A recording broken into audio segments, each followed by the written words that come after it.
લગ્ન કરવા છે રાજા અને રાણીની જેમ, કે પછી ખોવાઈ જવું છે પેલેસની શાન અને પ્રકૃતિ સાથે? તો આજે જ બુક કરો તમારો સ્ટે અથવા તમારી ઇવેન્ટ balarampalace.com પરથી.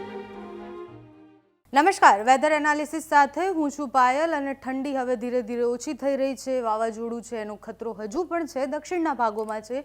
ગુજરાતમાં એની કોઈ અસર ઝાઝી જોવા નહીં મળે, પણ ગુજરાતમાં ઠંડી વચ્ચે વરસાદ પડવાનો છે, માવઠું પડવાનું છે, એવી આગાહી હવામાન વિભાગ અને હવામાન નિષ્ણાત બંને કરી રહ્યા છે.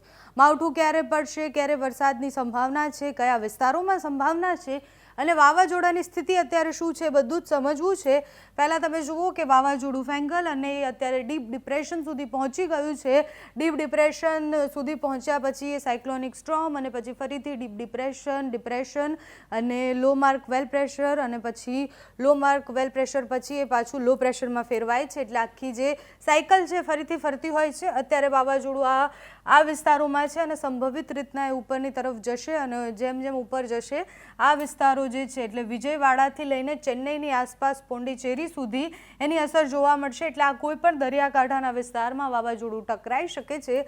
એટલું મજબૂત વાવાઝોડું નથી કે એની બહુ જ ભારે અસર થઈ શકે, પણ હા, દક્ષિણના વિસ્તારોમાં એની અસર થશે. ઠંડી વચ્ચે વરસાદ પડવાની પૂરી સંભાવના છે અને ગુજરાતમાં પણ જે ડિગ્રી છે એટલે કે જે ઠંડી છે એ વધવાની સંભાવના છે, કારણ કે જે ભેજવાળા પવનો છે અને એ બધા જ પવનો આ તરફ આવશે. એટલે મધ્યપ્રદેશ થઈ અને ગુજરાત તરફ એ પવનની દિશા આવશે અને એના કારણે ગુજરાતમાં પણ ઠંડી વધવાની સંભાવના છે અને સાથે જ માવઠું પડવાની પણ સંભાવના છે.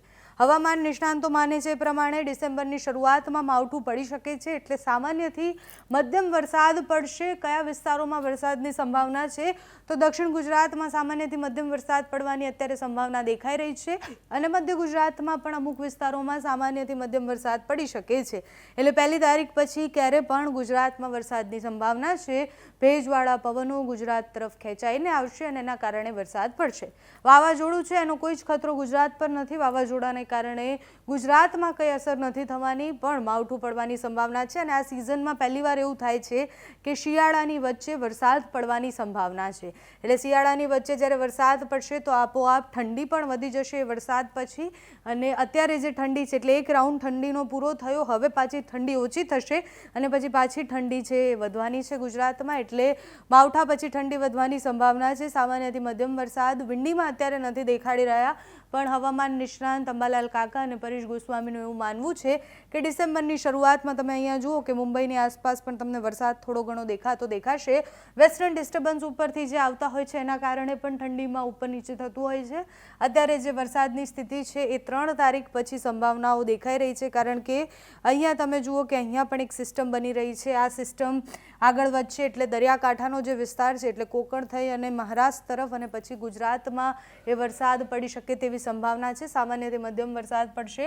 અહીંયા ક્યાંક વરસાદ એટલે મધ્યપ્રદેશની બોર્ડરવાળા વિસ્તારો છે ત્યાં વરસાદની સંભાવનાઓ છે. એટલે મધ્ય ગુજરાતમાં પણ વરસાદ પડી શકે છે અને દક્ષિણ ગુજરાતમાં પણ તમે જુઓ કે 4 તારીખની આસપાસ વલસાડ અને એની આસપાસના વિસ્તારો એટલે દક્ષિણ ગુજરાતમાં વરસાદની સંભાવના દેખાય છે. મધ્ય ગુજરાત અને દક્ષિણ ગુજરાતમાં વરસાદ પડી શકે છે ડિસેમ્બર મહિનામાં. એ સિસ્ટમ કેટલી મજબૂત હશે, સિસ્ટમ કઈ તરફ જાય છે, દરિયાકાંઠાથી વરસાદ કઈ બાજુ લઈને આવે છે, એ બધું સમય બતાવશે. અત્યારે વિંડીમાં 5 તારીખ સુધીની આ સ્થિતિ બતાવે છે. હવે હવામાન વિભાગની વેબસાઇટ પર પહોંચી અને હવામાન વિભાગની વેબસાઇટ સાયક્લોન વિશે શું કહી રહી છે એ જોઈએ, કારણ કે જે ટ્રેક છે અને એ બધું જ હવામાન વિભાગ પ્રોપર વેમાં બતાવતા હોય છે. એટલે 29 તારીખ અને 30 તારીખે તમે જુઓ કે 55થી લઈને 75 કિલોમીટર પ્રતિ કલાકની ઝડપે પવન ફૂંકાવાની સંભાવના છે. વાવાઝોડું છે એ ડીપ ડિપ્રેશન સુધી પહોંચી ગયું છે. એટલે સાયક્લોન સ્ટ્રોમ પૂરો કરી અને ડીપ ડિપ્રેશન સુધી પહોંચી અને પછી 30 તારીખે ડિપ્રેશનમાં ફેરવાઈ જશે. એની તીવ્રતા એમ પણ ઓછી થઈ ગઈ છે અને જેટલું મજબૂત માનવામાં આવતું હતું એટલું મજબૂત એ વાવાઝોડું બન્યું નથી. એટલે એની અસર કોઈ પણ દરિયાકાંઠે જો એ ટકરાય છે તો એટલી ભારે અસર થવાની કોઈ સંભાવના નથી. સંભવિત રીતના પોંડિચેરીને આસપાસના વિસ્તારમાં ક્યાંક દરિયાકાંઠે એ વાવાઝોડું ટકરાઈ શકે છે અને 30 તારીખ સુધીમાં એની અસર પણ નહિવત બરાબર થઈ જવાની છે. કોઈ અતિભારે અસર એની થવાની સંભાવના નથી. આ એનો ટ્રેક રેકોર્ડ છે. અહીંયાથી સ્ટાર્ટ થયું હતું 25 તારીખની આસપાસથી, પછી ઉપર ગયું અને ધીરે ધીરે 30 તારીખ સુધીમાં પોંડિચેરીની આસપાસ એ વાવાઝોડું છે ટકરાઈ જશે.